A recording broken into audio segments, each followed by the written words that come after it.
Under total control of the Republicans, Congress passed and Trump signed a spending bill on March 23, 2018.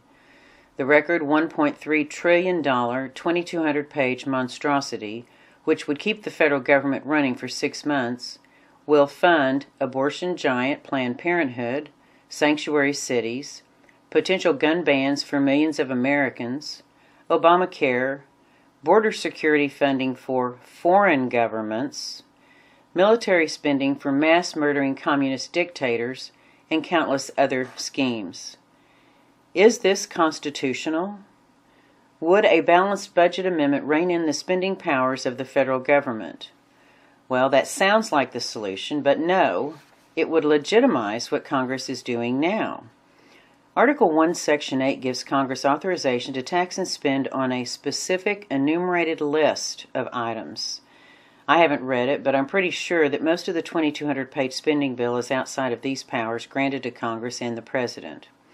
A balanced budget amendment would legitimize what Congress does now. Let me demonstrate. On this screen, the left side illustrates how our Constitution is written. The items on which Congress is authorized to spend money are enumerated or specifically listed in the Constitution without a spending limit. For example, let's say you want your butler to buy some groceries, so you give him your credit card, and you can give him an enumerated list of what you want him to buy. 1 chicken, 5 pounds of apples, 2 heads of cabbage, a 2-pound sack of brown rice, and a dozen eggs. And whatever amount he spends for these enumerated items will be charged to you.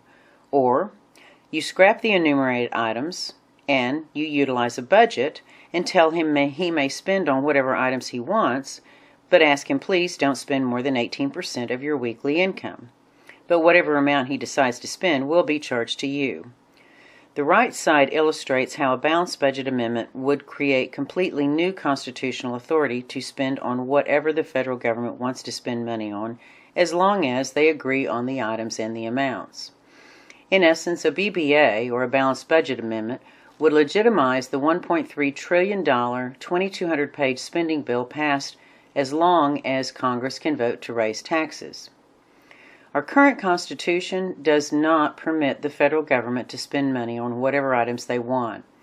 If we, the people, elected a Congress that obeyed our Constitution, they would limit spending to the enumerated items listed in the Constitution.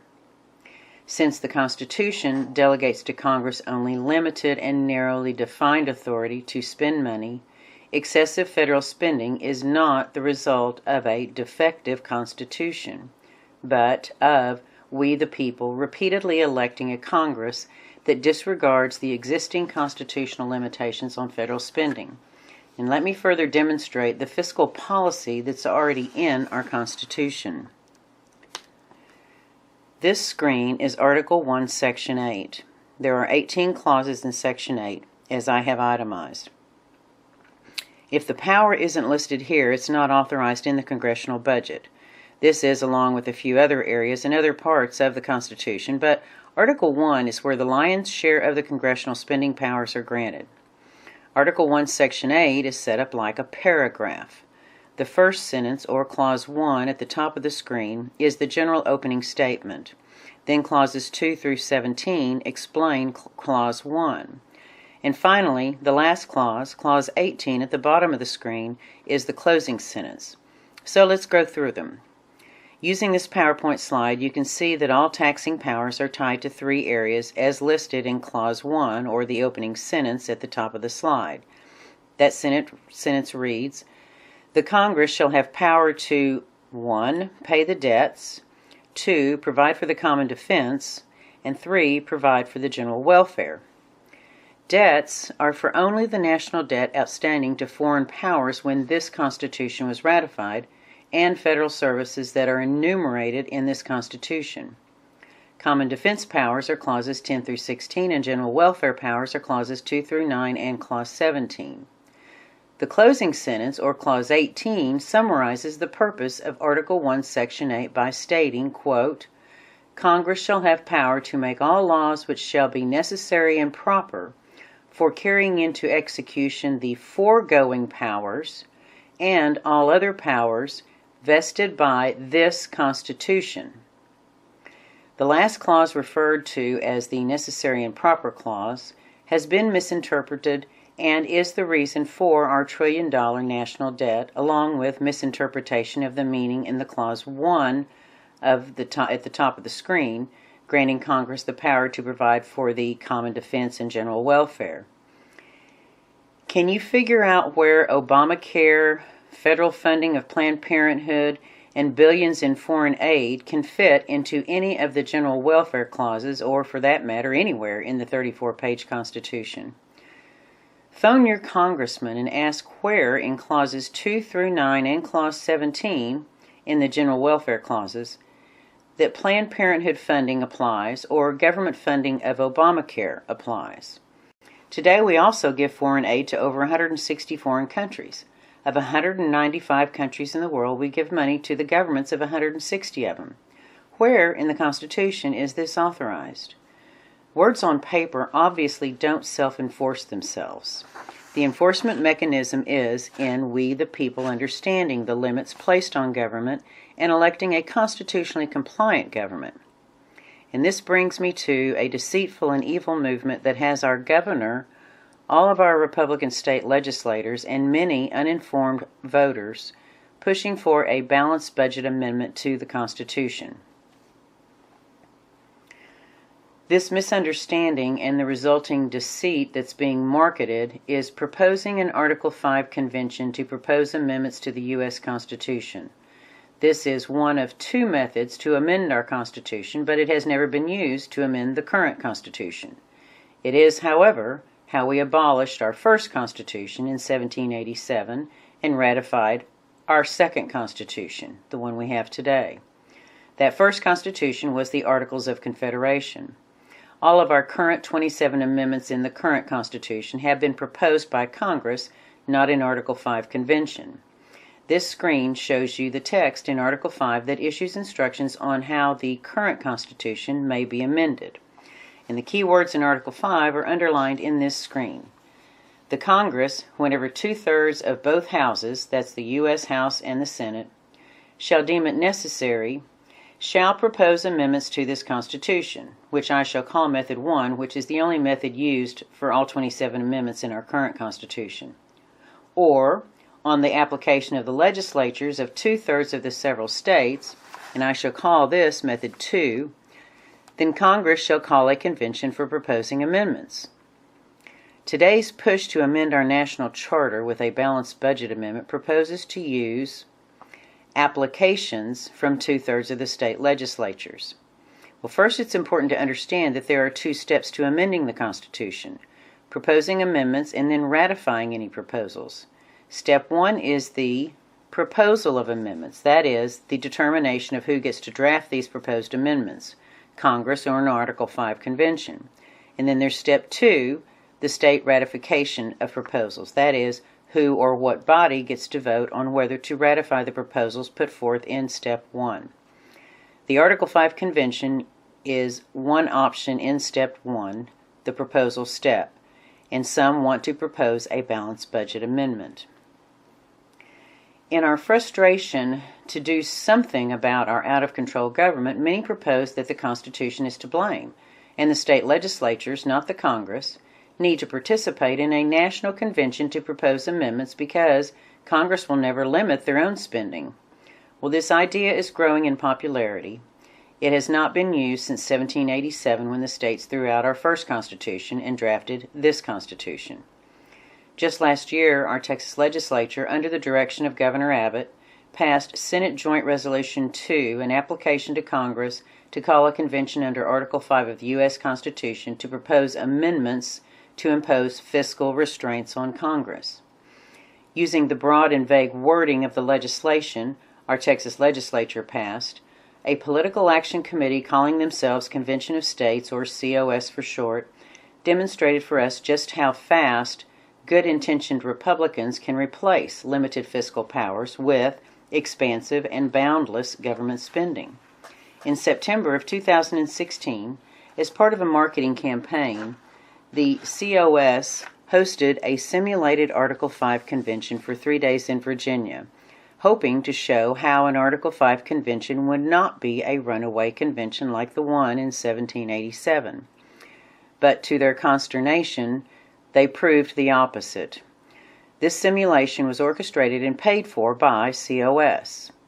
By invitation only, 137 state legislators representing 50 states attended the simulated convention using SJR, the legislation that was passed by the Texas legislature last year, as their template for proposing amendments. With 133 Republicans proposing amendments, one can be sure that the amendments would be ultra-conservative and put some real limits on what the feds can do. Right? Well, 133 Republicans and 4 Democrats attending this simulated convention demonstrated how good intentions go bad quickly through their resulting proposals, which would increase federal powers, not restrict them. One might expect a body made up of 96% Republicans to err on the side of too little government, but that's not what these 133 Republicans did. They managed to propose amendments that would expand federal powers that are not in the current Constitution during this simulated convention, and I'm going to highlight just a couple of them.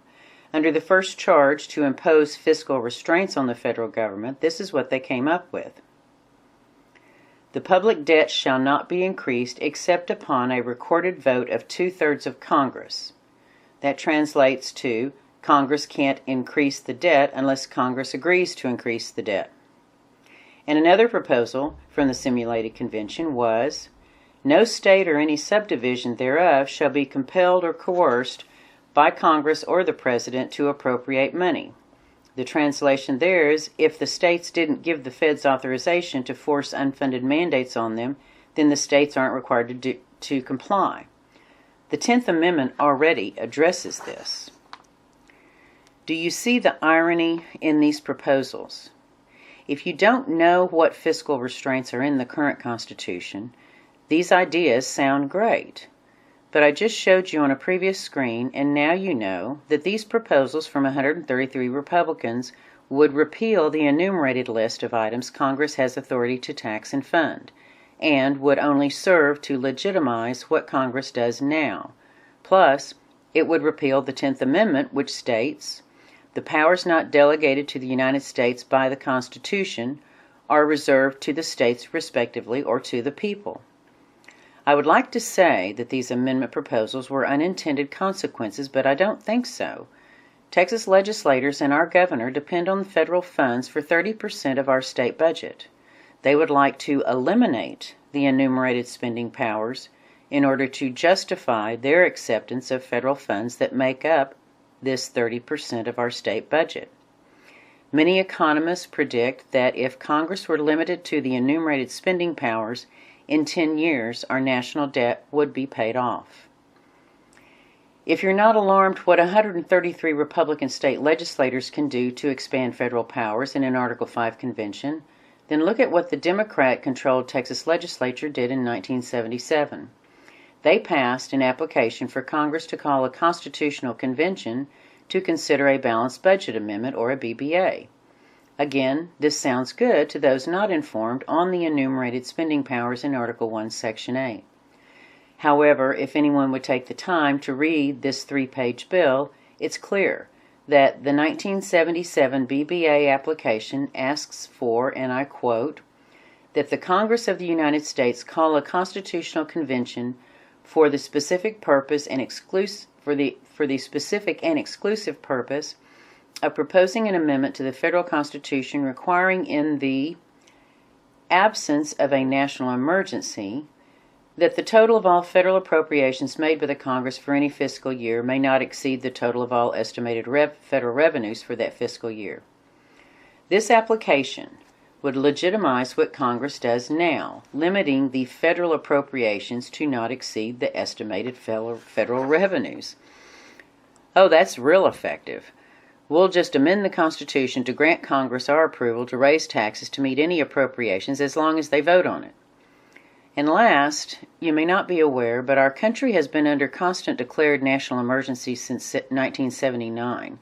Several declarations are active right now. So, this application would not require a balanced budget, but it would open up a national convention to change our Constitution.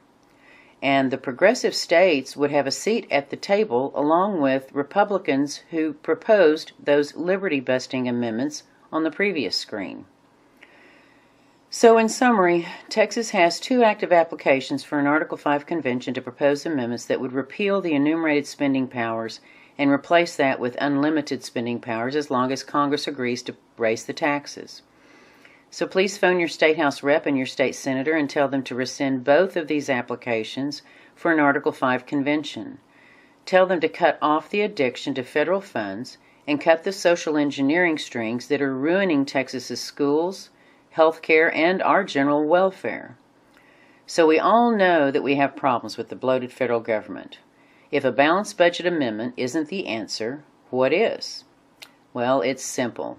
Enforce the Constitution that we have now, then let's see what America looks like. Identifying the wrong problem will render the wrong solution every time. I'll quote a paragraph from Governor Abbott's website where he promotes his Texas plan to propose 9 amendments to the Constitution using Article 5. He says, quote, "The Constitution itself is not broken. What is broken is our nation's willingness to obey the Constitution and to hold our leaders accountable to it." Well, if the Constitution isn't broken, then amendments are not the answer. Identifying the wrong problem will get you the wrong solution every time. Below the text in the red box on the screen is a sentence that addresses the real solution, but our governor chooses to pander to the uninformed who want someone else to fix Congress and fix it right now. The sentence at the bottom of Governor Abbott's webpage says, "The solution is to restore the rule of law by ensuring that our government abides by the Constitution's limits." I agree. Why open up the Constitution at a national convention where the progressives will negotiate with Republicans that would repeal the enumerated spending powers? The solution the founders gave us in Article 6 it's in Article 6, not Article 5. Article 6 is the solution to a tyrannical government that our framers intended us to use, as Abbott points out. Article 5 is for defects in the Constitution. Article 6 is for holding our government accountable and enforcing this Constitution first. How do we even know if there's a defect in our Constitution? We haven't enforced it in over 90 years. So, what is the solution I speak of in Article 6? You can find Article 6. It's right after Article 5 in the Constitution, and it's only 10 more words than Article 5 is. It says, "This Constitution and the laws of the United States, which shall be made in pursuance thereof," meaning only laws made in pursuance of this Constitution, "and all treaties made or which shall be made under the authority of the United States, shall be the supreme law of the land, and the judges in every state shall be bound thereby, and anything in the Constitution or laws of any state to the contrary notwithstanding." That means any law or judicial opinion made that is contrary to this Constitution is void and of no effect. That is what is referred to as the Supremacy Clause. Article 6 goes on to say, "The senators and representatives and the members of the several state legislatures and all executive and judicial officers, both of the United States and of the several states, shall be bound by oath or affirmation to support this Constitution." And then there's the Texas Constitution, which requires, quote, "All elected and appointed officers," that's and appointed, "shall take the following oath or affirmation. I do solemnly swear to preserve, protect, and defend the Constitution and laws of the United States and of this state." Now you may be thinking, aha, we must defend the laws of the United States. But remember, Article 6 of the U.S. Constitution says that any laws not made in pursuance to the Constitution are void. So, Texas should not enforce any federal laws not made in pursuance of the U.S. Constitution. Do you get it? Texas has full authority to ignore the feds when they act outside of the authority the several states have granted to them. The solution to our bloated government at all levels is you and me. As long as we still get to elect our government and all judicial offices in Texas, I challenge you to enforce Article 6 first and don't support amendments through Article 5. Learn what's in this Constitution and elect someone else who also knows and respects the framers' intent in this 34-page Constitution. Let's flip Congress at the ballot box through an educated electorate. Start in your own district with your own neighborhood Constitution study class. Article 5 was placed in the Constitution by our founders to correct errors. Article 6 was placed in the Constitution by our founders to correct a tyrannical government. Do you know what's in Article 6?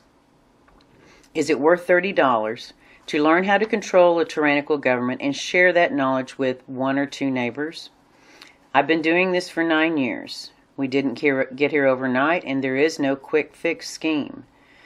This will be a slow process, but I'm here to tell you that I've been able to teach myself and share my knowledge with hundreds of Texans over the past 9 years. Just think, if I can get one more person to do what I've done, I will have doubled my impact on the tyrants. For $30, you can host a series of 6 lectures on the Constitution as a solution. DVD number 2 is the fiscal restraints that our founders put in Article 1, Section 8, which we reviewed on an earlier slide. 6 one-hour DVDs with printable study guides on a CD, along with a script for you as the class facilitator to invite a couple of your neighbors over for coffee and cookies to watch and learn together. All you have to do is invite some like-minded neighbors over. Another tool for you to use to educate yourself and your neighbors is the Freedom Index published by the John Birch Society. The Freedom Index is a congressional scorecard based on the U.S. Constitution, and it rates congressmen based on their adherence to constitutional principles of limited government, fiscal responsibility, national sovereignty, and a traditional foreign policy of avoiding foreign entanglements. It scores all 525 congressmen, that's the House and the Senate, and is published twice every year, dating all the way back to 1999. You can find up-to-date versions online at thenewamerican.com/Freedom Index. I use it because my local and state government takes up all my time. I can spend 30 minutes reading through the Freedom Index and gain enough history on my congressman to know whether to vote to re-elect them every 2 years or not. So I recommend that you try it out. And I beg you to learn what's in our 34-page Constitution. Here are 2 new constitutions sitting on shelves. How did they get their new constitutions adopted? Well, just like we got our second Constitution in a national convention to propose amendments called by Congress. The Constitution for the New States of America, authored by the Ford and Rockefeller Foundations. The Constitution for the New Socialist Republic of North America, authored by the Revolutionary Communist Party, or George Soros. You can Google and read these proposed constitutions online, and look up the Constitution 2020 movement, describing itself as, quote, a powerful blueprint for implementing a more progressive vision of constitutional law in the years ahead. This, too, is part of a Soros movement. So I will leave you with the words of James Garfield, our nation's 20th president from March 4, 1881, until his assassination 4 months later. He said, now, more than ever before, the people are responsible for the character of their Congress. If that body be ignorant, reckless, and corrupt, it is because the people tolerate ignorance, recklessness, and corruption. But if it be intelligent, brave, and pure, it is because the people demand these high qualities to represent them in the national legislature. We Texans re-elected all our congressional incumbents in November of 2016, yet Congress has an approval rating hovering around 15%. If we the people don't understand the rules and limits that the Constitution places on the federal body, we cannot elect a government that understands either. If the people don't enforce this Constitution, they won't enforce another amendment. And I'm often told by the Article 5 Convention proponents that I just want to sit and do nothing. At least they're doing something. Well, drilling holes in the bottom of the Titanic to let the water out is doing something, but it's going to sink the boat. Trusting deep-pocketed political action committees to preserve our rights hasn't worked. A licensed orthopedist doesn't attempt a hip replacement without extensive education and training on the whole body and the hip. We, the people, shouldn't support surgery on our Constitution if we don't understand its contents first.